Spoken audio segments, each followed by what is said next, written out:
Okay, hello everyone. So this podcast is going to look at how to write an answer, how to analyse a source, and how to plan and write an answer to a section A question, which is the long source. And you've got a little bit more than the 45 minutes. You've got to balance your time because you need to allow some sort of time to read the source and to analyse the source. Okay, so the question is: study source A, assess the value of the source for revealing the political goals of Friedrich Ebert. So that's the first line of inquiry. Remember, there's always two lines of inquiry in the source, okay? So revealing the political goals of Friedrich Ebert, okay, is the first. Second line of inquiry, and the problems facing the new Weimar Republic, okay? And then you've got three different things to do. You're asked to, one, explain your answer using the source. We'll come on to that in a minute. And two, and that's the bit about inferences. Two, the information given about its origins, and then also use your own knowledge about the historical context. That third one you'll weave in all the way through in every part of your answer, although I think it is worth adding a paragraph on the end about breadth. There may be significant things missing. Okay, so what do? You're in the exam. The first thing you've got to do, you've got to say to yourself, the first 6 or 7 minutes I'm just going to brainstorm the source. So I'm going to take you sort of through how to do that now. So I'd say approximately 6 to 7 minutes to brainstorm the source. So the first thing you do is you've got to brainstorm the bit about the information given about its origins, and that is the bit at the beginning. Okay, so your starting point here is, first thing is look at who's writing it. Okay, so it's Ebert. So now be careful. He is not president at the time. It's a little bit misleading, that particular provenance, because it suggests he is. But actually, if you know your own knowledge, it's the 6th of February. He wasn't made president until he was elected president by the National Assembly, by the German Assembly, whom he is addressing on the 10th of February. 1919. So that straight away is you're sort of using your own knowledge to work out purpose, okay? So why is he addressing, or why is he speaking to the German Assembly? Because he wants their votes, because 4 days later there's going to be a vote as to who the new president of who the first president of the Republic will be. It is the opening session. Where will it have met? Well, it will have met in the city of Weimar. Say that, okay? Why will it have met in the city of Weimar, okay? He was elected, okay, the month before, in January, the 18th, he was elected. So again, you sort of scribble little notes around the edge. But a week before that, sort of, I think around about the 9th of January, I think it was the 5th to the 9th, I can't remember the exact dates, but you would know that, there had been the Spartacist uprising in Berlin. So clearly it was not safe to meet in the capital city, so it moved to the safety of Weimar. Now the Spartacist uprising was put down. You then told a little bit about his purpose. He's challenging industry leaders and workers to compromise. Okay, but he's speaking to the German Assembly. So what does that mean? Who were the industry leaders in the German Assembly? Okay, well, clearly they were the DDP, the German People's Party, the old left liberals. Okay, who he is addressing there. Who are the workers? Okay, well, clearly he's addressing his own party, the MSPD. Go back to industry leaders, I put Z as Zentrum, the Centre Party. Many of the Centre Party were industry leaders. Okay, those three parties between them, the DDP, the Z and the MSPD, they are the parties of the political centre. Why is he addressing them? Because he wants them to basically stand behind him so he can form a coalition. That coalition was elected by 277 votes to 51 shortly afterwards. The coalition basically worked together, and it was known as the Weimar Coalition, and it was the first coalition of the new republic. So you're applying your own knowledge here to analyse the source. The next thing is, so that's a good couple of minutes just thinking about the provenance. Okay, don't waste time. You then need to get into the next part of the question. Okay, how can I look at those two lines of inquiry? What points can I pick out from the source itself? So let's take the first one. Okay, so the first one, first line of inquiry, remember, was what can we learn about the political goals of Ebert? Well, there's quite a lot all the way through that clearly shows that he is a Marxist. He is left-wing. He wants organisation, order and solidarity. there must no longer be room for private monopolies and capitalist profit. So I would be underlining those in one colour and say that is about, I'll just put an X, a little code, Marxism. Okay, so clearly a goal of his is to introduce sort of Marxist goals. He talks about profit is to be methodically obviated, removed. Okay, so clearly that is a Marxist goal. Okay, just write M. He talks about trades ripe for socialisation. So clearly there's a redistribution of wealth. So you're beginning to pick out strands there. He definitely wants to introduce sort of Marxist policies.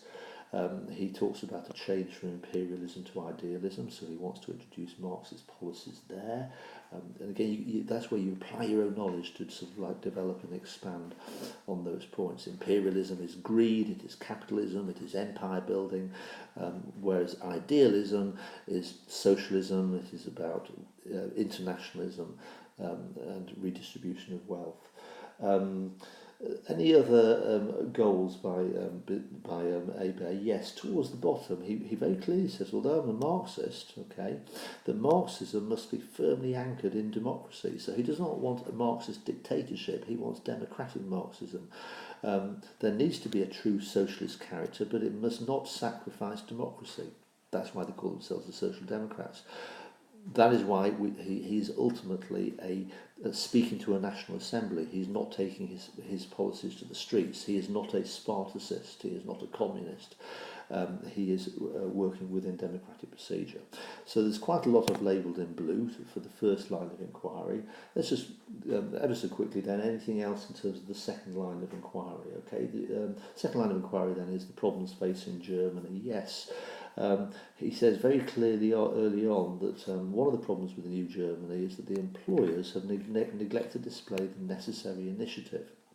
He urgently appeals to them to say, you've got to basically move on, we've got to settle down to peaceful work, and we must work and create values. Now you're told in the Provenance the values are about you must work together with the workers, you must not see the German working classes as your enemy. So clearly that is a problem. It's about getting the workers to the employers to work positively. Now again, you should be straight away thinking, okay, 15th of November, one of the first things that happened just 3 months earlier was the Stinners-Legian Agreement, where employers and unions did agree to work together. So what he's doing here is saying we've got to live out the Stinners-Legian Agreement. So therefore you've got to use the word Stinners-Legian in your answer. Any other ones? Yeah, go back to here. Organisation, order and solidarity, not high-handedness, perversity and destruction. So here in that bit, you've got a clear reference to the Spartacists. Okay, who were the destroyers? Who were the high-handed and perverse? They were the Spartacists. They're the extreme left. He's criticising the extreme left there. He says, we must not have that. I reject extremism. I am looking for moderation. So you've got lots there. Just pull back to get you going with a good answer. You don't need to sort of cover every single line. As you've got to start writing, and you will pick up more strands, more quotes as you go through. Okay, so let's move on to the next page. Okay, so hopefully you got the handout in front of you. Incidentally, when you play this podcast, obviously just press pause, rewind, etc. You can do that. Okay, so I might suggest as we go through various moments for you to pause. So ever so quickly then. So the next thing you've got to do is you've got to so zooming in here, you've got to analyse the question. So I think we've done that. Two lines of inquiry and 3 approaches you must take when explaining your answer. Now we've gone through this in class before. I strongly urge you, particularly in the early phases of practicing section A, that you always apply the same approach, okay, with your planning, because this basically ensures you tick all the boxes and you cover all the areas. Now, yes, there's got to be a bit more than that. You've got to be able to link these points together clearly in a credible, convincing way. Okay, so you'll notice the key strands there. You've got to introduce, and then you've got to finish with the conclusion. Remember, know what your conclusion is going to be before you start writing the answer. And then you've got these 4 building blocks. And what you're doing in the first building block is you are evaluating the provenance of the extract. That's the bit where you really talk about purpose and authority. The bit in bold above the source, you really look at that. And then in the second and third building blocks, there is a kind of like a unity between them. You're basically making inferences, okay? You're making inferences, and in the first one, which is the second building block, you're looking at the first area of inquiry, and then in the third building block, you're looking at the second area of inquiry. And then the fourth building block, so that's that, the fourth building block here, that's where you pull back and you address the third strand of the question, which is using your own knowledge, okay, applying your own knowledge. Now, hopefully you've applied your own knowledge all the way through, but it's certainly worth pulling back and at the end there saying, is there anything significant missing that helps me answer that question that Ebert does not talk about, okay? So that is your basic plan. Right, so let's go through the detailed parts of the answer, okay? So first of all, the introduction. I would strongly urge you to go to the textbook towards the back in the 70-page numbers. There is an example of a strong Section A answer, and in the revision guide there are examples of strong Section A answers. They're different topics, different questions, but read the introductions to get a sort of sense of it, okay? Because teaching you how to write introductions and conclusions is difficult because they're very, very personal. I would say in terms of introducing the topic, in terms of this introduction, you've got to introduce the topic, but you've also got to introduce the question. Okay. Now the topic is obviously about Ebert. It's about the birth of the Republic. Okay. It may be obvious to you, but make sure you say things like that to the examiner. Okay. Show clear awareness. This is about the opening 3 months of the Weimar Republic. Okay. So it comes 3 months after the armistice and the abdication of the Kaiser. Ebert is the leader of the SPD. See, you're not told that in the source. Make sure you show the examiner. The SPD are the largest party in the National Assembly. The National Assembly had been elected in January 1919. It met in Weimar, not Berlin, because Berlin was too dangerous because of the Spartacist coup. Now, you can say all of that literally in one sentence. So just show the examiner you understand the topic by placing it into immediate context. But also, you've got to, in the second half of your introduction, start honing in on why they're asking you that question. Okay, give a hint as to your likely conclusion. That's really important.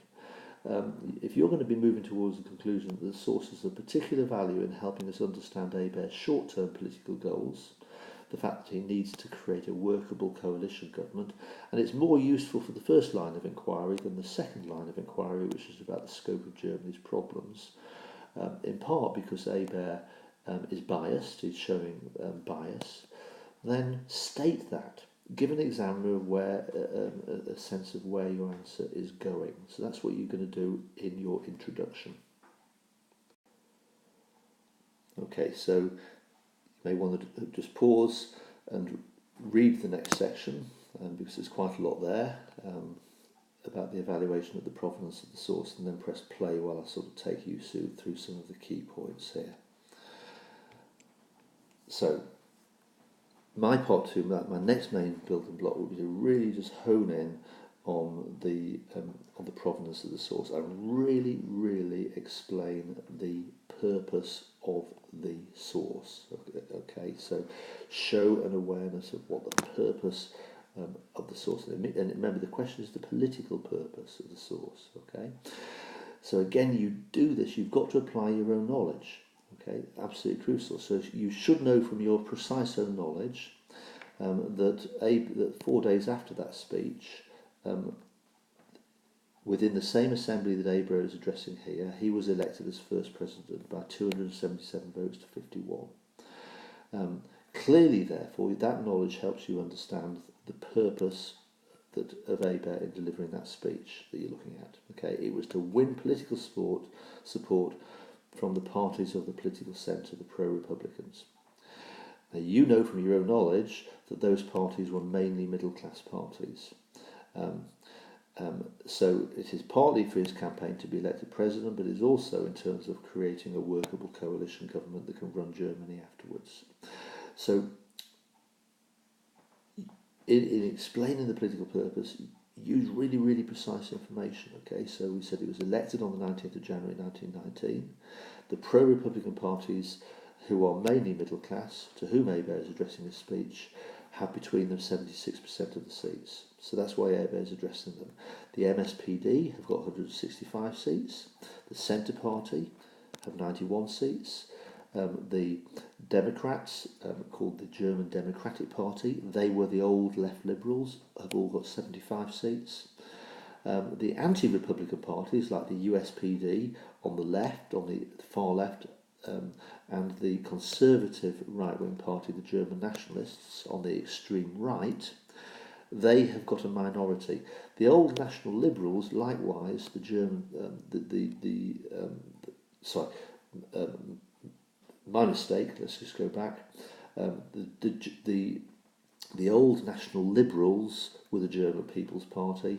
The political party that are being canvassed, I think I said the German People's Party, were the DDP. Okay, so the DDP. In my annotations earlier on, I think I made that same mistake there. I made the mistake of getting those two parties muddled. Make sure you don't. The old left liberals were now the German Democratic Party, and they are the larger party. The old National Liberals have really fallen in decline. They only have 19 seats. They are now the DDP. Make sure you don't make the mistake of getting this confused, as I just did. Okay. It just shows that I can make mistakes as well. So that's the immediate political purpose of the source. So you're really developing a point about provenance here. Moving down. Other purpose of the source, don't just think to yourself, well, there's only one purpose. Is obviously to build the foundations for economic recovery. That's obviously an opportunity with the Stinners-Leggingen Agreement of the 15th of November 1918. Now, I know the question says political goals, but that's obviously, so link that to the political goals, okay? Strong economic recovery is going to win votes, okay? So therefore it's of political relevance.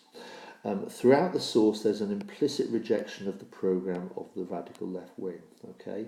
So there's another point about purpose, okay? That Ebert clearly sees the radical left wing as breaking the principles of what he believes in. The SPD have been marginalised with just 22 seats.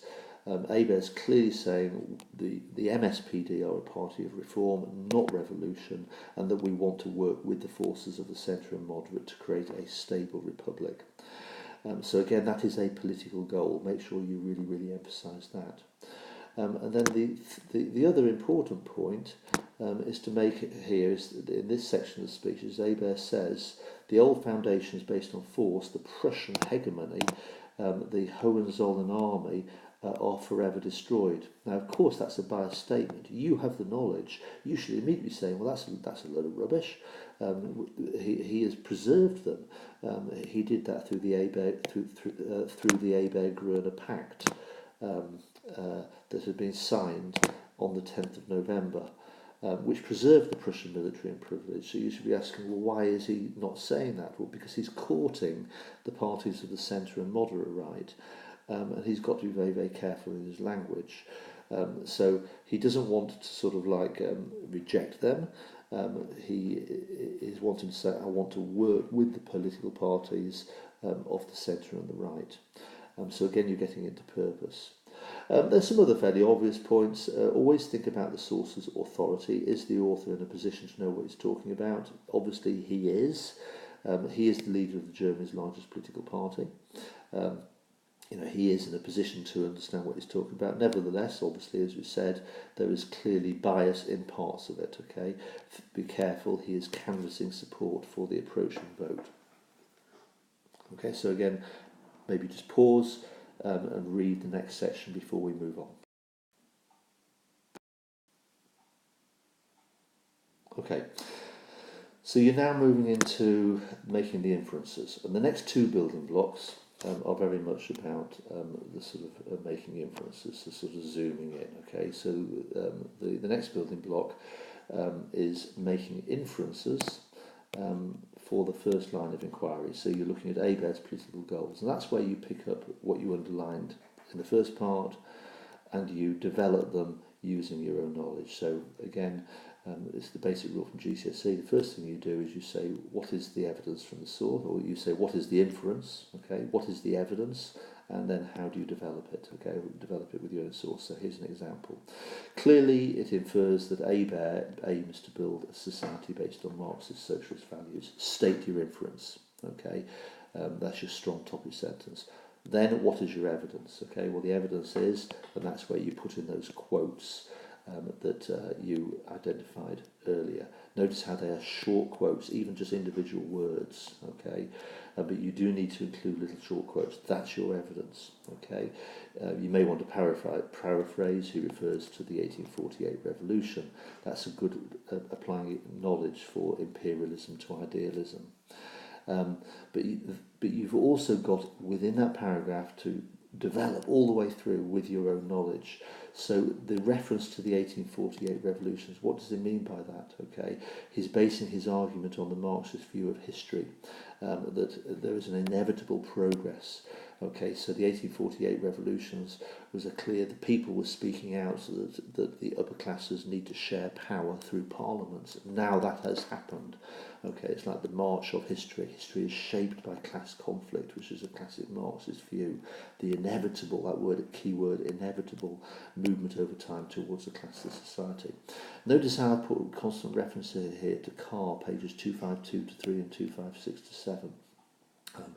Where you go back, this plan doesn't include all the inferences. Really read those pages and you'll see lots and lots of precise contextual knowledge that you could use. Okay. The second inference, it suggests that Ebert is a reformist socialist, not a revolutionary. What's the evidence? Well, we picked that out earlier, didn't we? We picked out the particular line towards the end where he talks about we must anchor socialism firmly in strong democracy. And again, how could you just bring in a bit of own knowledge? You could mention about the Lassalleans versus the Eisenachers. You could go back and say this was an issue. The rift between the revolutionaries and the reformists was not an old issue. Going back to Bismarck's time, but of course it had been accelerated by World War I when the USPD and the Smart System broke away, and Ebert's moderate ring formed the MSPD. Again, references to Carr. Again, you may want to just pause before you read the next one. Okay, so the next one, very, very similar. Okay, so you're moving on, but what you're doing is you're still working on that part of the question which says explain your answer using the source. So you're making inferences and you're going to develop them by applying your own additional knowledge. Okay, so again, having done the legwork earlier about having underlined in red, I think we use a different colour, so I'll use that here. We're looking at Germany's the weaknesses of the new Weimar Republic. Okay, what were the problems that the new Weimar Republic faced? So clearly, inferences. Remember, use those phrases. It suggests or it infers. Never say shows when in your opening sentence of a paragraph about inference. Always use words such as suggests and infers. So it suggests that the socialist left is divided, okay, between the reformists led by Ebert and the revolutionaries led by the Spartans, USPD. What's the evidence for that? Well, that key bit of evidence is very, very critical of the high-handedness, perversity and destruction He's saying we need to have order and solidarity. So who are the high-handed, perverse and destroyers? Clearly they are the Spartacists and the USPD. So he's very, very critical of revolutionary socialists who have attempted to seize power in the previous month. And they're still there. There's still ongoing communist uprisings. Again, how can you develop that using your own knowledge? So you say, well, obviously you mentioned, you used the word Spartacists, you used the date, it happened in January 1919. You mentioned the leaders of the Spartacists. You mentioned the fact that there were other revolutionary groups, such as the Revolutionary Shop Stewards. Again, if you go to Carr, page 252 to 3 and 256 to 7, you'll find lots of really precise information. You're basically here, you're competing against tens of thousands of students doing this exam. Every opportunity to show your precise knowledge is important. So these revolutionary groups want to construct a society based on the Russian model, which of course is a society based on workers' councils and not on parliaments. So all of this explains Ebert's deal with Groener, the Ebert-Groener Pact of November 1918, and the fact that the Spartacists were crushed by Ebert in alliance with the conservative right, using the Freikorps, returning soldiers from the front, the National Assembly had moved to Weimar whilst the disturbances were being put down, but they're still ongoing. There were further communist seizures, temporary, etc., over the next few months, and they weren't really put down for the best part of the next couple of years. Remember, you've got to make at least 2 inferences for each line of inquiry.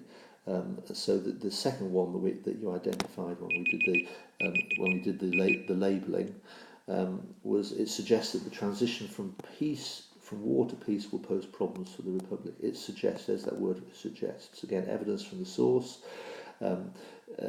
Those are the lines that you picked out. His employers have neglected to display necessary initiative. What does he mean by that? Apply your own knowledge. Okay, it's moving from a war economy to a peacetime economy. What does he mean by that? Now, classic mistake. People talk about reparations. Reparations didn't come until 1921. Classic mistake. People talk about the economic terms of the Treaty of Versailles. Well, that hadn't happened yet. This is February 1919. Treaty of Versailles was June 1919. So what were the transitional problems that Germany was facing? What's Ebert talking about here? Well, he's talking about war profiteering. He's saying, you, the employers, who are represented by the DDP in this particular group, you, the employers, were during the war profiteers. You've got to put that aside. You must not make money out of the war. The war has ended now. You've got to show willingness to work with the workers.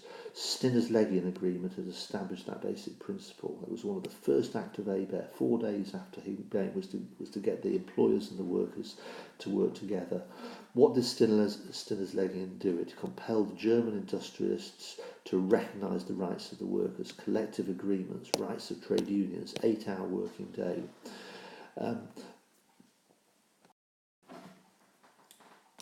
Moving on to the second, slight overlap there, all of which were sort of like key terms of Stinner's Legion. Again, Carr, pages 252 to 3 and 256 to 7. Hopefully you're seeing how important precise knowledge is to answer section A. It's absolutely essential. Again, I would just maybe take a pause while you read part 5. Okay, so part 5, as I say, you might not need to write a part 5, but I would strongly recommend it. Remember we talked about a line of argument and that you've got to start pulling threads together as you move towards your conclusion. In a sense, it's almost like a 2-part conclusion here, and this part 5 is the first part of the conclusion. The question does clearly say, explain the answer using the information about the origins of the source. Well, you've done that. Explain your answer using the source itself. Well, you've just done that with the inferences. But it also says explain your answer using your own precise knowledge of the context. Now, you have been doing that all the way through. You've clearly applied lots of precise knowledge. But sometimes just to really knock home to the examiner that you're doing that, it's worth pulling those threads together and just saying, right, from my own knowledge, what are the key things? And in particular, what I think is useful to do in this section is to talk about the gaps. Okay, are there any significant gaps? You're asked us to talk about the political goals of Ebert. Are there any goals that he has not mentioned anywhere in the source that you need to say are missing. Okay, and what were those goals? And likewise, you asked to talk about the weaknesses of Germany. Are there any weaknesses? What are the problems facing Germany moving forwards that Ebert doesn't talk about? Now, clearly, if he doesn't talk about them, build in references to why not. And the chances are you've probably already touched upon this, particularly in the section on provenance, but I just think this is a wonderful opportunity to pull it together. So in terms of political goals, obviously he significantly downplays the rift within the political left wing, which seriously weakens his position as the leader of German democracy. He's urging we must work together, but he basically is saying that we must work, that the moderate SPD has got to work with the German Democrats, the DDP, which is the old left liberals, and the Catholic Centre Party to form the Weimar coalition. Okay. We also know a key goal was to work with the reactionary forces of the conservative right wing, the old Prussian leaders, the Junkers, the German Nationalist Party.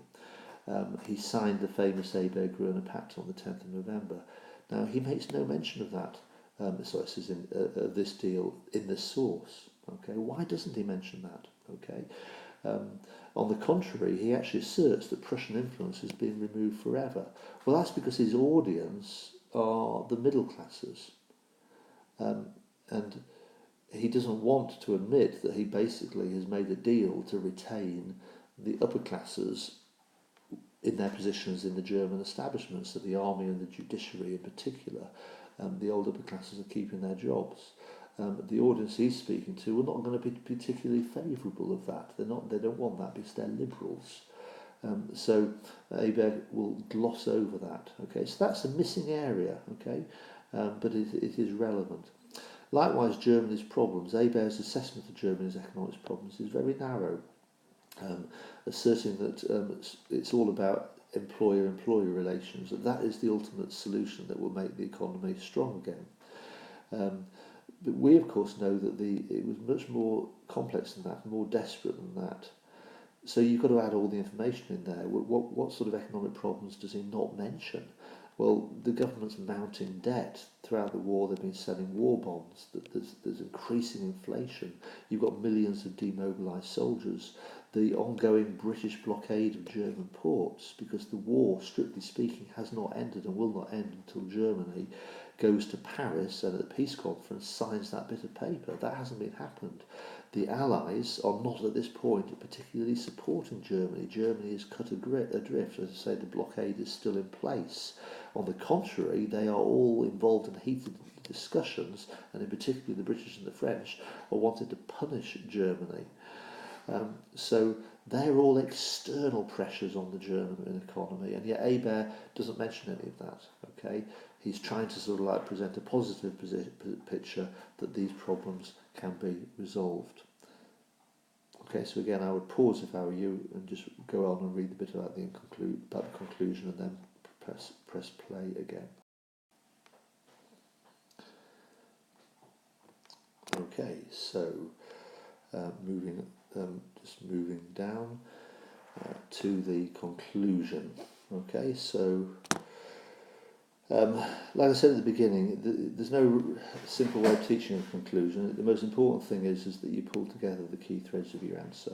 Okay, that you keep it focused on the question, and that you ultimately avoid sitting on the fence. Avoid a conclusion that just simply says, well, there's one argument this way, another argument that way. You need to show confidence in your conclusion. Yes, you do that. You do need to weigh up the points, but you've got to show confidence and get off that fence. But you've got to basically support it by the evidence that you have brought into the main body of the answer. And remember also in the conclusion to address both parts of the question. Finally, another important thing, don't fall into those horrible holes you can fall into, simplistic GCSE type comments. Never say that the source has little or no value. Never ever say that. Instead, turn that statement around into a positive, pointing out that in spite of its apparent lack of value, that lack of value gives it value. Okay, that we can learn from the bias, that if there is bias, we can learn about the motivation behind the bias. Okay, so those sorts of points. So for example, you could argue that the source's main value is it helps historians understand Ebert's political goals. in part because of what he says, but also because of what he doesn't say, especially the fact that he misses out the Ebert-Gruner Pact.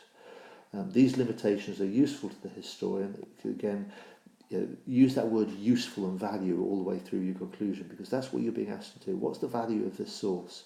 The source is valuable because it helps us understand, useful phrases like that. In the short term at least, Ebert's main goal is to win the presidential vote. And to do this, he needs the support of the political parties that occupy the centre ground of politics. And again, I made that mistake again, so I'm glad, in a sense, I'm glad I made that mistake. It's not the German People's Party, it's the German Democratic Party, okay? It is the DDP, not the DVP, okay? It is the old left liberals. They've got that their vote is significantly increased, okay?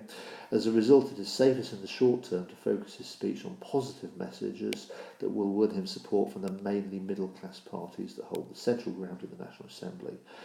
So he's focused on, we've got to be optimistic, we've got to create unity, we've got to create class cooperation, we've got to think about Germany's history, the 1848 revolutions, the line of inevitability. He quotes famous German writers to create that sort of atmosphere. So Ebert is deliberately underplaying the more extremist forces that threaten to divide Germany, whether they be the extreme left, the communists, the Spartacists, who had attempted to violently seize power a month earlier, or the extreme right, with whom he has made a pact, but he doesn't mention it, okay? Or whether it is the external pressures, such as the Paris Conference.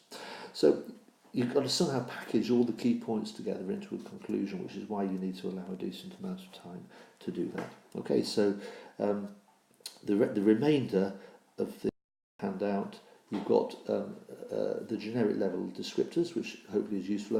I've turned that into a sort of table, and I've highlighted some sort of key phrases.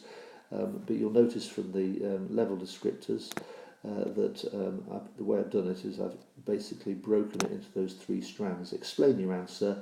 A, using the source. B, using your knowledge, the provenance.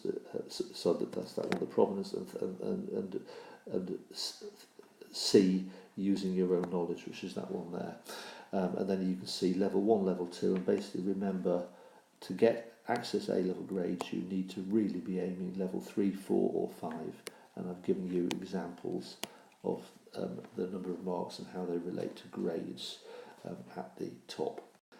That is it. Hopefully that was useful to you. Obviously you've got this online for you to go back to and play again and again until you really feel that you have internalised the key messages. Thank you very much.